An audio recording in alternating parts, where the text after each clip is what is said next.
Hi, it's Chris with Implied Music. Every now and then I'll hear a hip hop track or a lo-fi chill track, and the chords will jump out at me as being from the jazz lexicon.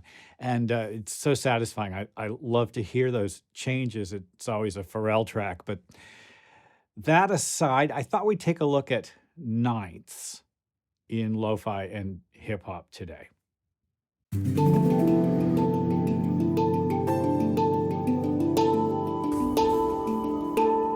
Listen to this.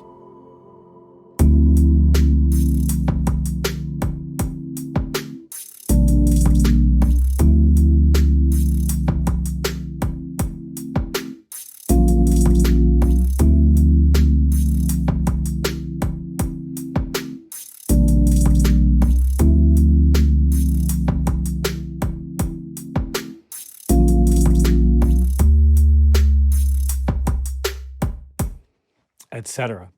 So I don't know, this would have been 1979 or 80. I was a music student in Western Massachusetts, hitchhiking to Boston every weekend. And one Sunday morning on my way back to school, I got picked up by a guy driving a old green Cadillac. This was on Route 2. And we started talking. Turns out he was a gospel organist, a church organist. He was returning from his gig that morning, and we got to talking a little bit more. There's a big disparity in age and experience between the two of us, and he said to me, you're a keyboard player. Let me tell you, it's all about the ninths. And my, I don't know, 18, 19-year-old self didn't really take it in, but I replay that conversation because I'm here to tell you it's all about the ninths, and I'll show you why. Let's look at the screen. So let's say I play a D minor 7 chord. It's got a root, third, fifth, and seventh. The next third on top of that is an E, which is the ninth. Here they all are together. Now that's the voicing that I used in my first example, and I'll tell you, it is a beautiful sounding chord. Right? Now, every note in the major scale, or minor scale for that matter, has a ninth chord attached to it. Let's just take a quick inventory, as my teacher used to say. There's the C major 9 chord. There's the D minor 9 chord. Now, when I move up a step, I get an unusual sonority. This is E minor 7, and the ninth is the F. It's flat. Interesting. It doesn't really sound that great to us. F major 9 is the same voicing, really, as C major 9. It's got the same arrangement of notes, major third, major third, minor third. Now, the next step of the scale is the fifth step of the scale, and it has a special quality, G7, 9. We just would say G9. Great sound. You'll sometimes hear it with the ninth lowered. It has a lot of bite to it. It's actually a borrowed chord from one of the minor modes. Let's continue. Now I'm at the sixth step of the scale, and this sixth step of the scale has the same structure as the second step of the scale. It's got the minor seventh and the major ninth. It's a beautiful sound. When we get to the seventh step of the scale, it's a very special quality chord. Minor 7, flat 5, flat 9. Ouch. We hardly ever use that chord. It's really not that functional for us.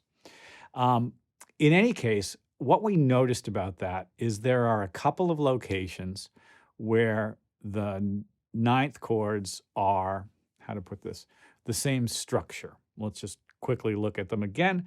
D minor 9 and A minor 9, that is to say the second step of the scale and the sixth step of the scale, both have the same structure. We also noticed that the first step of the scale, C major 9, and the fifth step of the scale, F major 9, have the same structure. Turns out this way, I think this is true. In pop music, and especially in chill music, or music that needs to sort of flow and repeat, it's best to use voicings and chords that have an ambiguous, we don't know quite what they are, quality. And so if we choose a voicing from a very conventional scale that's already in everyone's ears, that has potentially two locations in the scale, we've created exactly the right frame of mind for the listener to not fully kind of get where we're at.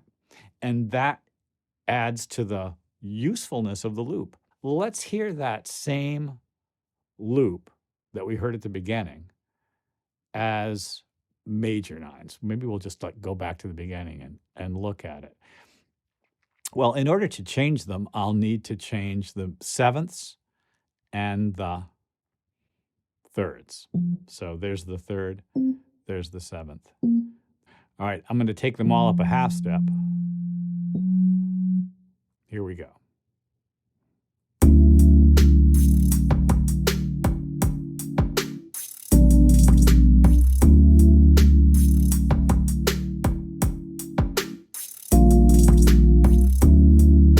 That E flat major is sexy as heck.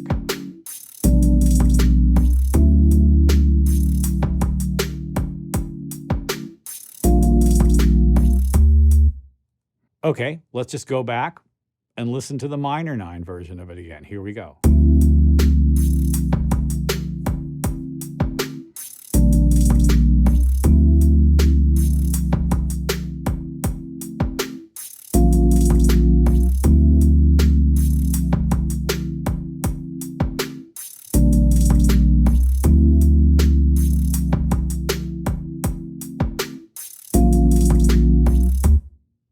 And then major.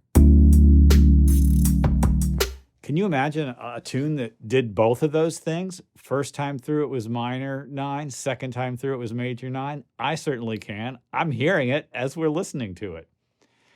God, I hope this has been useful. This is super fun, these sounds.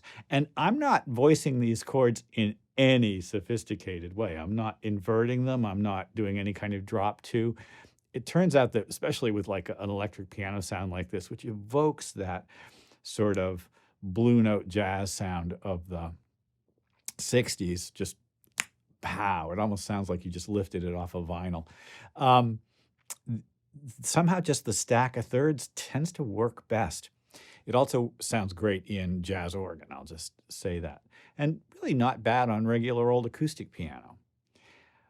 Like and subscribe. I'm doing videos every day. I know it's a little bit kooky, but I'm having a great time doing it. So join me on the journey. Ding the bell if you want to be notified when I do a new video. And I suppose there may be a day when I don't, but I'll see you tomorrow, probably. I'll see you next time.